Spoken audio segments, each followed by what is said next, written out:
How's it going, everybody? Welcome back to the channel, and it's finally time for the finale of the class tier lists I've been doing this week.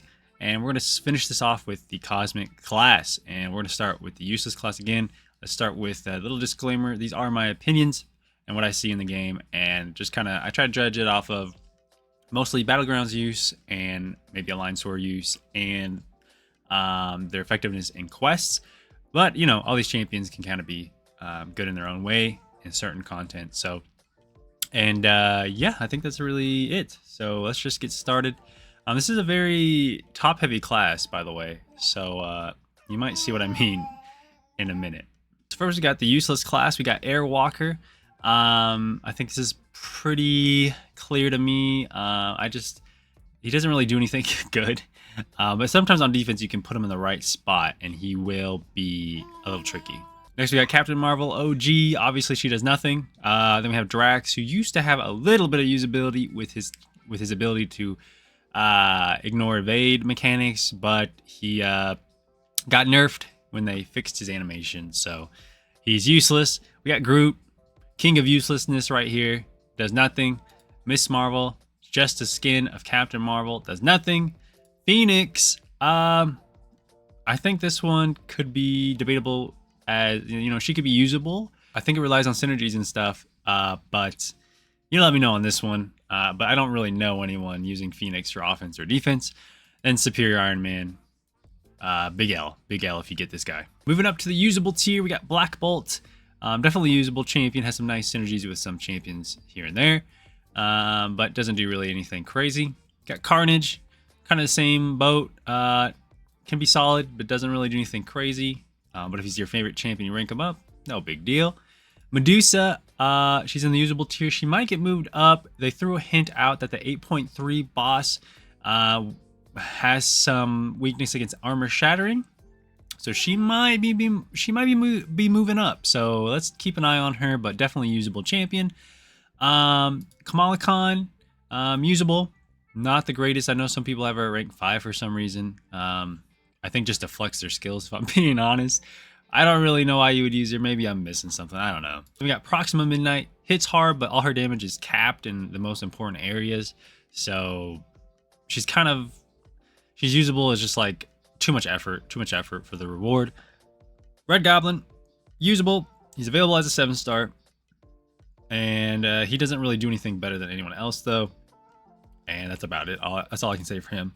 This one might come as a shock to some people. Silver Surfer. I just don't know anyone using him on offense unless it's like a 7-star version, and that's kind of like the best, the top champion they have, and that's the reason to use him. He's not terrible or anything. He's definitely usable. Definitely a solid champ, but I don't think he's amazing or anything. You know, let me know what you think about that one. That might be controversial. Symbiote Spider-Man. I have a rank 5 Symbiote Spider-Man for the memes. But he's just usable. He just has the heavy. You can give him some synergies to get some furies. He can hit hard, and that's about it. Super Scroll. So in this tier list, I actually introduced a new icon, which is the shield. The shield just means, it does not mean they're only a defender. It just means that that's a really good aspect of the character. I think that's very important when we're talking about these tier lists. So I started adding it to this one. And I'll put it in future ones and in future months in other tier lists to kind of help identify or give some context as to why champion is where they're at. Anyways, Super Scroll. He's usable because his offense is not the greatest, but on defense, he actually has an interesting combination of abilities that makes him a little tricky on a lot of nodes. So that's why I put that there. Thanos is here and usable. He's a trophy champion. Many of us probably don't have him. If you do have him, he's probably at a pretty low star. But he can be okay if you give him some synergies. So that's why he's there. The champion. I know a lot of people who like this character. He doesn't do anything better than anyone else, objectively, in my opinion. But if he's your favorite character and you like him, he's fine. He's fine. They got Thor OG. Just kind of shocks and armor breaks sometimes. He's usable because he has a decent, I guess, attack rating, but that's about it. Then I put Venom Pool here. I don't know much about Venom Pool, to be honest. I read his SIG ability. I think he needs to be awakened to be at least at his peak. I don't know much about him, so you can let me know. you can let me know for sure on that one. Moving on to the amazing tier. There are a lot of amazing champions that I didn't quite think hit the threshold to be God tier or beyond that. And maybe if I list these out, you'll understand why. So first up, we have Adam Warlock here. I put him in amazing because he's definitely a very good champion, but most of the Alliance members I know who ranked him up said that they regretted it, not because he's terrible, just because he's not as potent as they thought he would be. Some of his abilities are a little funky. That one's up for debate. Let me know for sure. Let me know. I put a Nihilus in amazing. His offense is okay, but it's mainly his defense. His defense, I hate fighting this dude. If you don't have like neutralize, I guess, you just get melted by this man. And his block proficiency just seems super high. I hate fighting him. He's super aggressive. He gets you, if you get in the corner, you're done. So yeah, I hate fighting a Nihilus. Captain Marvel movie used to be one of the best champions in the game's kind of fallen off just because of her ramp up that she needs, but she can still be very viable in a lot of content, especially quest content. So keep that in mind.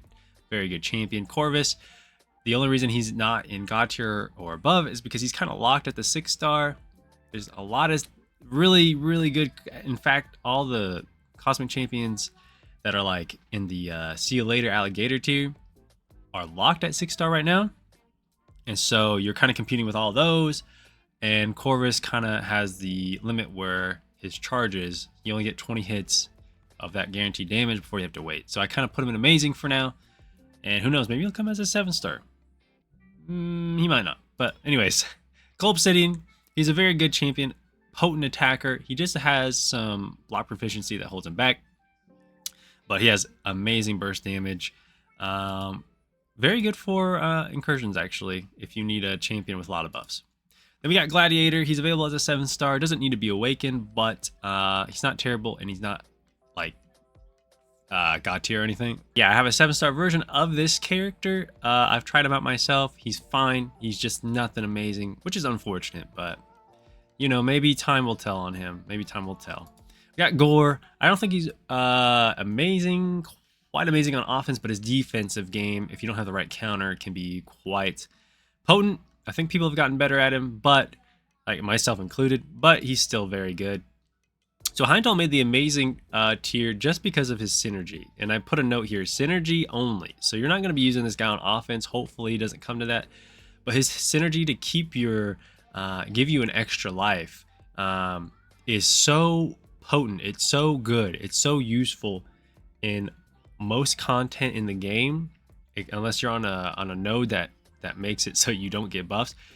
It's absolutely insane. You should always be running this guy, almost always be running him in challenging content where you just think that you need a little boost.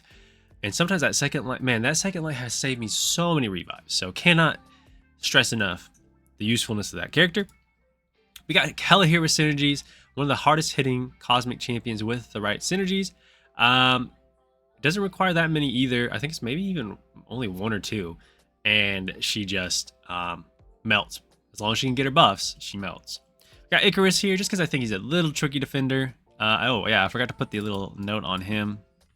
He has this thing where if you hit him with a medium, you have like X amount of seconds to hit him with a special attack, and if you don't, you take a burst of damage. And his special 2's very quick and hard to dodge. I got King Groot here just out of respect for people who use him. I don't use him. I think he's too clunky for me. But I've seen people use him very well, so I put him in here. We got Nova here again on defense.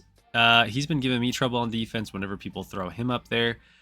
His offense is okay too. But yeah, that power gain on his dash ins and stuff, super annoying. Then we got Odin. He's available as a 7-star, but he's more of a synergy guy as well. One of the best pre-fights. He's kind of like he was the first. I don't know, what do you call it? Whatever, doesn't matter. He just gives pre-fights to really any champion, with a focus on cosmic champions. Very good, and his attack isn't bad, man. You throw that special 2, get that extra burst damage, and it's really nice. Then we got Ronan here, who needs to be awakened, but once he's awakened, You've probably seen him in Battlegrounds a lot of Battlegrounds deck. Probably seen people ascend him as a 5-star because he's very useful. If they have more than like 5 buffs and he's awakened, they're permanently stunned. Basically, you stun him, hit, stun him, you know, over and over and over. Very good champion. Cersei, absolute beast of a defender. Especially in Battlegrounds, she's just so annoying. If you don't have the right counter, she's not gonna lose any health. She's very aggressive and keeps up her glancing quite often. I got Terax here, who's available as a 7-star, and it's a defensive machine. He's actually really good on offense as well. Just an all-around really great champion. Next, we got Venom. I put him here in amazing. He needs to be awakened. He is available as a 7-star. He's a pretty simple champion, a little outdated, I guess you could say, but basically just gains buffs over time. And yeah, he can convert them all into Furies on a special 2, which is hard to dodge. Venom the Duck. I don't know. I kind of put him here because I know what he can do when he's at his best, but I also know he's a little annoying to set up in quests. So give or take on this one. Let me know on that one. He is available as a 7-star. So yeah, keep that in mind. Then we got Vision Arcus. He's been talked about quite a lot recently, and he just recently, as of yesterday, is officially a 7-star in the game. I think he needs to be awakened to be at his best, but he's a nasty defender, a very solid attacker. Try him out if you haven't. He's very good. He's very good. Very useful Cold Snap over time, where you just, as long as their armor broken, you got the Cold Snap, which means they can't evade and they're constantly taking damage. Fantastic champion. Moving on to God tier. So God tier, Angela is a 7-star. If she can get awakened and a high sig, even at a 6-star, to be clear, she's absolutely amazing. Basically ignores most damage in the game if she's at that level. I don't have her at that level. I wish I did. And yeah, absolutely fantastic. I did put Gamora here for her damage output as a 7-star. I've been watching a lot of videos. I think it is worthy of God tier, but this one's debatable. This one's not set up or down. I just felt like she probably deserved this spot with some of the stuff I've seen. But yeah, let me know. I put Hyperion here as a 6-star, and he's available as a 7-star as well. But absolute beast. His special 2 is insane. And yeah, he just melts. He's a very good defender as well. So, but you know, he can be countered pretty easy. But anyways, I got Null here. Great attacker for longer fights and amazing defender. I hate fighting this dude. Definitely where they're God tier. Reverse controls, unstoppable, unblockable stuff going on. I hate it. I hate fighting him. So now we got the See You Later Alligator tier. Here we go. These are the best of the best, the ones that make you say see you later alligator to everybody else when you get them. And you're just going to be focusing on these ones you get them. Basically, we got Cosmic Ghost Rider. All he does is damage, and that's all he needs, because this dude freaking melts. When I see anyone with like a rank 4 or above Cosmic Ghost Rider in Battlegrounds, instant ban, because I know that no matter what the node is, unless the node caps damage, he can just go in and within 20-25 seconds be done with the fight. Doesn't matter who it is, really. He'll just, his nodes are just his abilities are just insane. So, and good Cosmic Ghost Rider players are eaten. So anyways, I got Gallon here. Again, the shield does not just mean he's just good at defense. It just means he can be a pretty potent defender. Gallon is both offensive and a defender. So his special attacks are hard to avoid, and if you avoid them wrong, you're going to be taking that burst damage from him. And on offense, he's probably one of the easiest ramp up champions ever. You just medium, or medium, light, medium, until you get to like 100, at least heavy, and then you throw the special, and then they're dead usually, or they lose a huge chunk of their health. Absolute beast. Absolute beast. Got Hercules here. I don't probably need to say anything about this guy. He's absolutely potent. Has that cheat death mechanic as long as he's not neutralized. And hits like a truck. So there's not really too much to say here. Just a beast. Pair him with the Heimdall synergy and the Odin synergy and the Gallon synergy or whatever, and he's just nutty. Then we have Hulkling here. I think he's one of the best attackers in the game and one of the trickiest defenders, especially this season. If you get clipped by, if your block gets clipped by him, especially in this month, you're going to be taking so much damage on the block that you might as well just lose the round, because that's how annoying he's got the pierce and that increased block proficiency with the prowesses right now in battlegrounds. But even without that, he's really tricky because he's constantly gaining what's that, immortality or whatever it is, the key that makes it so you don't lose damage. I forgot the technical name of it, but basically every 5 hits he doesn't take damage for X amount of seconds. He also is regenning depending on how many charges he has at the time of you hitting him. And then on offense, he's one of the most versatile attackers you have. Hit into the block over and over, or just hit him, throw a special 2 when you're ready for the unblockable, and just see their health just disappear. So yeah, that's the list today. Hope you enjoyed the tier list this week. Let me know what you thought about the whole list. I think it's okay. There's just a lot in the amazing tier that I just wasn't sure if they should be moved up or down. I'm gonna let y'all decide that in the comments. And yeah, just let me know what you thought about the whole list in general. But I'm pretty certain about this alligator tier right here. These are pretty undisputable, really good champions. So let me know what you thought. I'm gonna jump off. Hope you enjoyed the list. If you did, consider subscribing and consider liking. And if you don't agree with something, throw it in the comments. I definitely read them all. So appreciate you guys. My baby sneezed. Y'all take care.